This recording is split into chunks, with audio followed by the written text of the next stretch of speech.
The internet created a place where extremist views would proliferate. Extremism can be more appealing to young people when you make it kind of fun. That's what we saw the alt-right do. My son was scrolling Instagram and I saw Hitler, and he liked it, he passed it. Even innocuous video games and social media have become rabbit holes to radicalization. I just spend all my time on the internet, and it always seemed to like take me deeper, and then I was like, at the very end, drifting into white nationalism. Society's most isolated are targeted, sold on ideas of community. Our societies are becoming increasingly hostile to white interest, to male interest. I'm just claiming a little space of the world where we can think freely. Once offering the promise of a more connected world, the internet is now a place where young people are desensitized, hate is normalized, and violence is cultivated. Every day I'm on these sites, and to talk to you who is fazed by the word Nick is nothing. That's nothing. My moral compass and my reference point for what's right and wrong comes from the internet.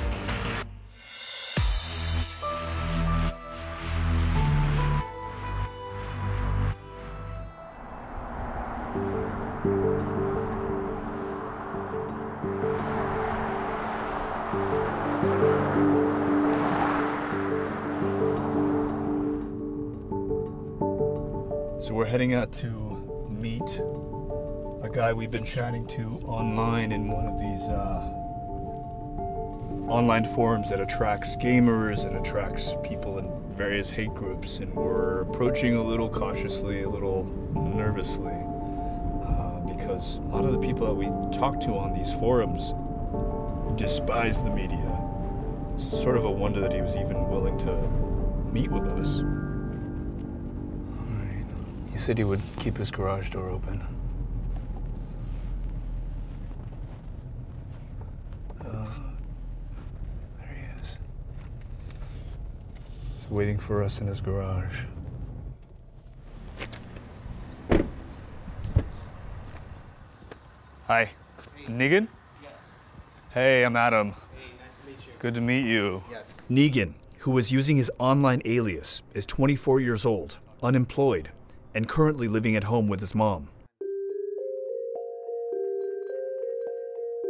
He began using the internet at 7 years old and now spends up to 15 hours online every day. This is where you spend many, many hours. Right, here. You know, I have to say, this is not at all what I expected when you told me about your room. I was expecting like this dark, boarded up room. Well, that stereotype is certainly true for many of the people on these sites. You know, it's kind of my relatives have this, and so I keep it here out of respect for them. Negan identifies as a wizard based on an online community of male virgins whose slogan is, disregard females, acquire magic. So you got the wizards, you got the incels. Incel is involuntary celibate. I'm a wizard in the sense that I'm a voluntary celibate. Have you ever had sex? No. Do you care to? No. When I was young, it was not on my mind to get a girlfriend, to get a car, to get a job. My mind was video games. My mind was internet. Then in 2012, I got into 4chan and I got introduced to a whole variety of different views, different ideas that I've never seen or heard of before. 4chan is a controversial image board known for its anonymity and limited censorship, which has made it the home for some of the internet's most extreme content. There's pornography, there's gore, you know, a lot of really extreme speech, really extreme content. The site is made up of a variety of boards, each one representing a different topic. Even boards about innocuous topics like video games have threads filled with graphic images and bigotry. Let me show you a thread on the video game board. So here is a thread where they are talking about Red Dead Redemption 2. Red Dead Redemption was like one of the massive blockbuster video games of the last couple years. Right. Very mainstream game. I control F. There are 34 cases, 34 matches of people saying and if you see right here, they post a picture of this guy getting lynched right here, this black guy getting lynched. And then right under it, it says, equality is a myth. You have people say like, I murder every black I meet in the game, no exceptions. When you first came onto 4chan, and you're what, like 12, 13 at this point? I'm really young, right? Were you fazed by this? Yes, when I first see it, I'm thinking, how dare you say this word? How dare you say these things? That's bad, don't do it. You know, I would post comments, I would post replies to, you know, people commenting and say that that's bad. Within a year, I was saying it though. Then I noticed that they have the politics board. And me being already into politics, I went right into that one. 4chan's politically incorrect board, also known as POL, was created for the discussion of news, world events, and political issues, according to its moderators. But it has become well known for fostering hate speech, racism, and anti-Semitism. I've become tolerant of shit that you would not tolerate. I never imagined myself having the views that I do when I was an Obama supporter. You're an Obama guy. I'm an Obama guy. What did you like about Obama? I liked that he was young, he was charismatic, he spoke about change. And where did things go wrong? I think Obama, looking back on it now with the views that I have, I think he was a Jewish puppet. I think he's a Jew puppet. He's in with Wall Street and the big banks, the international kite. Okay. It's not every day that I talk to somebody who just throws out this lingo as if it's nothing. Yeah. It's like saying, hey, stupid. Instead you say, hey, or hey, or hey, Every time you say these things, it just sends chills up my spine. Is it strange to you that I'm as fazed as I am by your use of these words? Absolutely. I go to these sites every day. I'm on these sites. People say words like this and say worse than this. And to talk to you, who is fazed by the word which is nothing, that's nothing to me. All I'm saying is that you can't use this terminology without being racist. I don't hate the blacks. I don't hate the Jews. I don't hate them. I just think they're different. And I think that they've done a lot of bad things in the world, but I don't hate them. That's the way they are. Do you hear yourself though? 99% of the population that would just label you as a flat out, blatant racist. When 99% of them can go f themselves. They're from another planet. They're not from my world. My moral compass and my reference point for what's right and wrong and my politics, my worldview, my philosophy comes from the internet.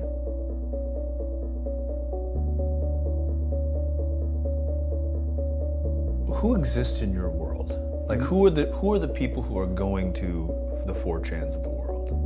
A lot of them, it could be a variety of people. A lot of them are losers, a good portion of them are losers, but I would say the ones that are the most notorious are the alt-right, and alt-right's an umbrella term for different various groups. You will not replace us! The alt-right, new right, and dissident right are terms for far-right nationalist movements that have thrived online by spreading extremist propaganda targeted to disaffected young men. Violent clashes broke out this weekend in Portland, Oregon. In February, the FBI elevated the threat of domestic, racially motivated violent extremists to a national threat priority. We've now been monitoring this for the last 4 years, and people are simply just, engaging with this content online at higher rates. So let's actually... Vidya Ramalingam is a co-founder of Moonshot CVE, a company using technology to combat radicalization online. These movements are getting far more brazen, far more willing to put their beliefs out there. They believe they have mainstream support in many cases. They believe they're actually the voice of the majority. Between 2018 and 2019, there was a 120% rise in white supremacist propaganda distributed across the US. The way to get a movement rolling and moving along is to attract young people who have the vigor, and the energy to get your message out there, to, accept more extreme ideas. I think that extremism can be more appealing to young people when you make it kind of fun. And it's hard to say it that way, but the point is, that's what we saw the alt-right do. That they created these jokes and these inside jokes and memes that people thought were funny. My son was scrolling Instagram and I saw Hitler. And he liked it, he passed it. As you were looking over his shoulder? He didn't think anything was wrong with it because, and I can see why. It's a variation of a meme that's about time travelers killing Hitler. But this one, time traveler was tipping off Hitler about the invasion of Normandy. That's when I I realized this is all propaganda. Joana Schroeder is a writer and mom to 2 young boys who she says were being exposed to far-right propaganda and hate speech on mainstream online platforms. You know, it goes way back to when they first started playing video games online with people from around the world, because I would hear homophobic slurs or racial slurs. So when you're playing video games, or if you're going on YouTube and looking up games, do you see, what kind of comments do you see? Like people, some like just talk for like hours about how they hate black people, or like. On a gaming? Yeah. It's really strange. Have you seen this? No, but I know it happens because he'll tell me. And I don't know that parents realize that kind of thing's happening. In August of 2019, Schroeder posted a Twitter thread urging parents of boys to monitor the content their sons were being exposed to online. Had you not intervened, do you worry that your sons could have begun to subscribe to alt-right beliefs? I certainly do not think my kids would have ever become neo-Nazis or white supremacists, but I do believe that they would have participated in a system, online especially, that normalized hate like racism and homophobia unwittingly. They look for the most vulnerable among our boys, and then what they do is they tap into this very natural sort of anger that comes up within adolescence and the feeling of isolation that so many kids, even the healthiest, happiest kids, often experience. And they give them somebody to blame.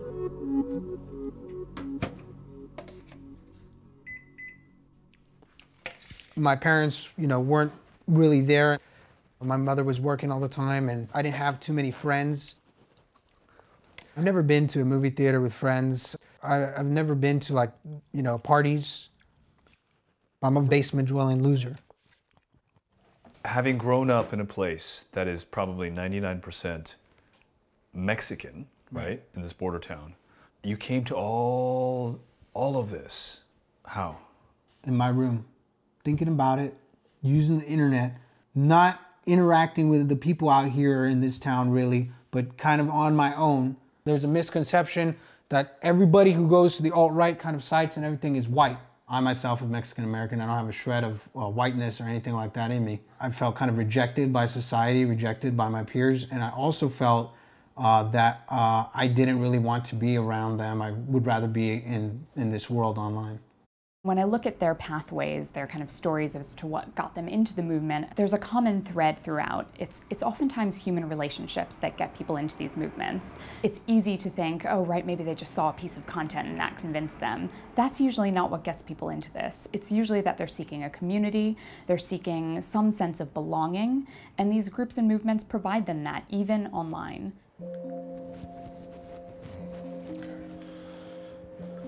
I'll just get us set up here. It's one of the main reasons I talk about parasocial relationships so much. You start to realize just how much he really fooled you. Caleb Kane is a 26-year-old vocal critic of far-right movements online. In March of 2019, he posted a video on YouTube called My Descent into the Alt-Right Pipeline, where he detailed how prominent content creators and YouTube's recommendation algorithm radicalized him over a 5-year period. I was at a terrible point in my life, and I was actively looking for something or someone to fix that, and I just spent all my time on the internet. I felt like I was part of a larger community and a larger movement, because you had all these memes and you would see people posting things on the internet, you would see all the songs they'd make or the videos they'd make, and you really felt like you were part of something. I was watching all types of stuff in the realm of self-help and neuroscience and psychology, but it ended up recommending to me a video by Stefan Molyneux. As soon as I found Steph's videos, it just clicked with me, and I just poured through them. If you've got illegal aliens roaming around the place, many of whom are lawful, peaceful, blah, blah, blah, but, well, lawful outside, of course, being in the country legally, but... Stefan Molyneux is a Canadian YouTuber known for promoting scientific racism. His YouTube channel currently has 925,000 subscribers. Started out pretty innocuous with Steph, so I had this idea in my head that I could rewire my brain and fix myself. So that's what motivated me so much to look into these videos. And then that started turning into other more political content or content on social commentary. From him or from the recommendations? So from Steph. So Steph was an ardent libertarian, anarcho-capitalist. So I started watching a lot of his stuff, and then from there, it just turned into more and more content. He would interview people, and then also, and I'd go watch their content, and then also the recommendation algorithm would recommend content that was similar. And it always seemed to like take me deeper.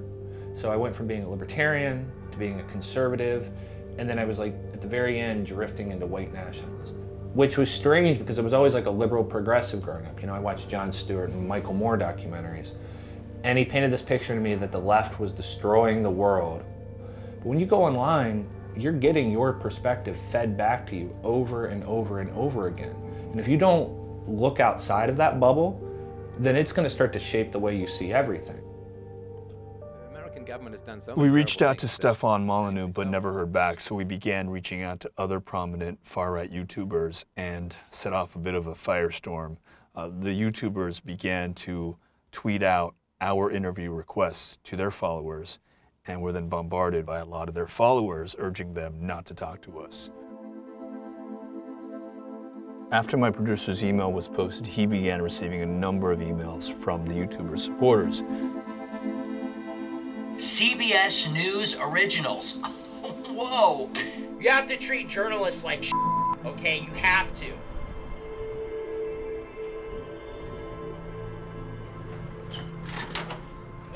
Hello. Hi. After rejections from more than a dozen prominent far-right YouTubers, we were able to sit down with French-Canadian neuroscientist Jean-François Garipe, known as JF by his followers. Lots of hate against you. What's that? There's lots of hate against you in my spheres. Yeah. Because you seem to be on a quest of documenting YouTubers, and they don't like it. Hello everyone, and welcome to the public space for this important episode. Lots of JF's YouTube page is classified as a white nationalist channel by the Anti-Defamation League, and often features far-right guests such as Richard Spencer and David Duke. So my goal is to produce good media that people enjoy. To me, what I want to create is an experience in people's brain that they are seeing something unique that they wouldn't have gotten elsewhere, that brings their mind elsewhere. There's lots of people who are feeling that our societies are becoming increasingly hostile to white interest, to male interest. When you talk about hostility towards white people, when you talk about hostility towards men and boys, the characterization is, oh, you're anti-woman, you're anti-race, you're racist, you're anti-Semitic. How do you respond to all those characterizations? Well, to that I say, I'm not claiming that I should have power over other sexes or other races. I'm just claiming a little space of the world where we can think freely. What determines how much money I make is how much of my audience is willing to pay $5 tonight for what I'm going to say. And so my incentives are all into satisfying people and providing them with a view that they wouldn't hear elsewhere. Do you worry that there are prominent voices online who peddle outrage because there's money to be made, and that they could be creating the next incident, the next violent incident? Well, I think that there could be such voices, but I'm not sure that scientifically we've reached a case that violent incidents were caused by speech. On the other hand, there are more underground websites that may be seen as cultures favoring violence, and 4chan is one of them. Do you ever get nervous about some of the people who come onto your site, that they could be dangerous or they could be too extreme? I am not nervous, but I'm careful. I'm being careful. There can be people who are intending violence and want to use my movement and grab the flag and say, I did it for JF. I'm making it clear publicly that I'm not for violence, and that if you do that kind of stuff, it's not only going to hurt you, you're going to end up in jail, but you're going to hurt other people and our movement. I think what we see is that some kind of hatred is being normalized. Unfortunately, I think we're already seeing where it may lead. We've seen more and more instances in the last few years, I would say, of people openly expressing hatred towards others. This is something that is also what compels some young people to take action, you know, and unfortunately violent action. Over the last 5 years, there has been a 320% rise in far-right terrorist attacks throughout the Western world, according to the Global Terrorism Index. This is the Steam group that I made. It was made in June 23rd, 2014, and this is the Steam chat room that has picked up an activity. And here are people talking. 2 students were killed today in a shooting at a high school in Aztec, New Mexico. On December 7, 2017, a 21-year-old gunman opened fire at Aztec High School in New Mexico, killing 2 people. The shooter was a regular poster on many far-right message boards, and according to Negan, was a member of the Steam chat room that he created. So how did you react when you found out that a member of your group went on to commit a mass shooting? I had a lot of mixed feelings about it. When I knew that happened, I was thinking about it the rest of the day. The whole day I was just thinking about it in my head that, you know, like, holy shit, that this actually happened. I was not shocked because it doesn't shock me. These guys, you know, they are all up. They are prone to this kind of thing. Does that leave any responsibility with you? What did I do? I didn't tell him to go do anything. I didn't brainwash this kid. I didn't tell him, go do this because I'm commanding you. I'm in another state. Right, but you've created a space for a progression of viewpoints that ultimately led to an action. I didn't create a space. What am I responsible for? This kid's the Steam group. Well, yeah, but this kid is up. For whatever reason he got in his life, he has these views that are just one of many factors. It's your fault. It's society's fault. It's you people out here in the society that are treating, you know, that are putting us as outcasts, that are putting us to the side, throwing us under the bus, throwing us in the trash can, and that allows for this kind of thing to happen. I'm not responsible. I didn't do anything wrong. What's wrong about having certain views or anything like that? I don't think that's wrong. But aside from like the shock, the surprise, what was your emotional state? I didn't give a shit. Don't matter to me. What the I care for? You seem stunned. Like, what do you want me to sit here and say, oh my gosh, that I feel so bad and all this is happening every day in this country. There's mass shootings all over the world. There's mass shootings going on. People are dying every day from gun violence in the inner cities. I mean, I'm puzzled by the fact that you are sitting here almost waiting for me to get a reaction out of me, almost waiting, like, you know, for me to say, oh, my condolences to the family. I'm gonna just tell you what I think. I don't give a shit. Has the thought of committing violence ever crossed your mind? That's kind of a loaded question because everybody at some point has thought of committing violence. Not everybody, but a lot of people have. And just because I have these views and go to these sites doesn't mean like, oh, he's thinking about, you know, doing this and he goes to these sites. If I were to do anything, there's no way I would get away with it. I would be dead probably. I don't want to die over some bullshit that's posted on the internet. These sorts of attacks have garnered the attention of individuals around the world who, you know, had violent ideas and who suddenly feel empowered and emboldened by, you know, the people they call heroes, the propagators of these attacks, these, you know, right-wing terrorists. So isn't there another way to look at all of this? The brazenness of some of these individuals to talk the way they speak, it's now in the public discourse. You now have access to this content. It's almost better to be airing this, you know, vitriolic language in a relatively public space where you can shine the light on it, rather than this happening in some dark corner of the world, unbeknownst to us. That's absolutely my take on this issue. You know, every person who puts this information into the public domain, they're essentially leaving us a digital footprint. They're telling us exactly the path they're taking. In many cases, they're even showing us their kind of radicalization over the year. They're giving us a huge amount of information to help understand them, but not just to understand them, also to intervene.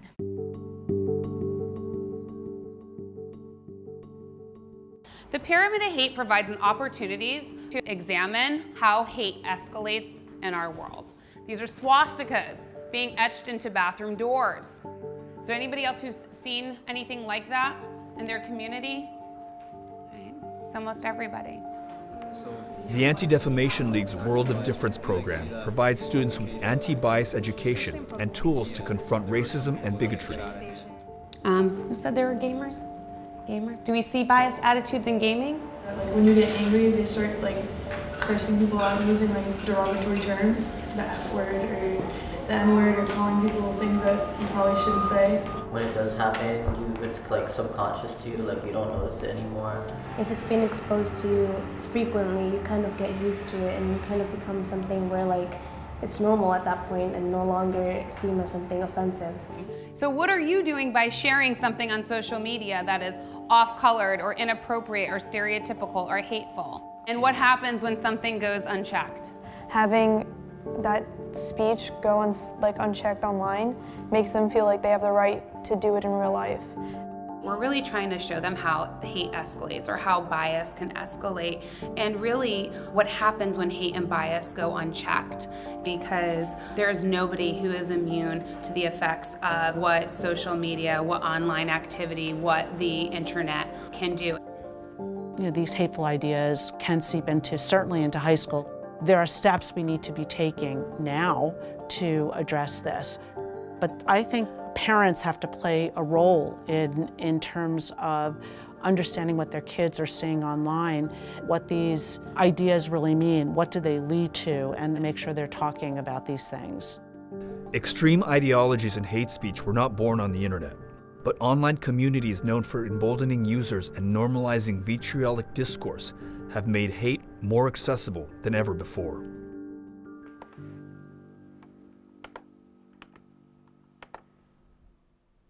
Why were you willing to talk to us? There's a lot of misconceptions about what's going on online, and I wanted to kind of clear up a lot of those misconceptions, so I kind of want to help set that record straight. Are you at all afraid of what the repercussions might be on you? I don't really have much to lose in my life at this point. You know, of course, we live in an age where, you know, things can go viral and stuff like that, but I don't really think about that anymore. Yeah, there may be consequences. Let them be what they are. I mean, I'm telling you what I've seen. I'm being who I am. That's part of the reason I go to these sites, because I could be who I am there. I can't be who I am over here. But I can't live this life forever. I'm gonna eventually have to leave the basement, and when I do, I'm gonna have to do it right. There is an entire generation of people just like me who are going to be going out there into the world someday, will be leaving the basement, will be doing something with their lives. You could have someone who is your boss, or is your teacher, or is your lawyer, or your doctor, that may have views like mine, and that will have big ramifications on society.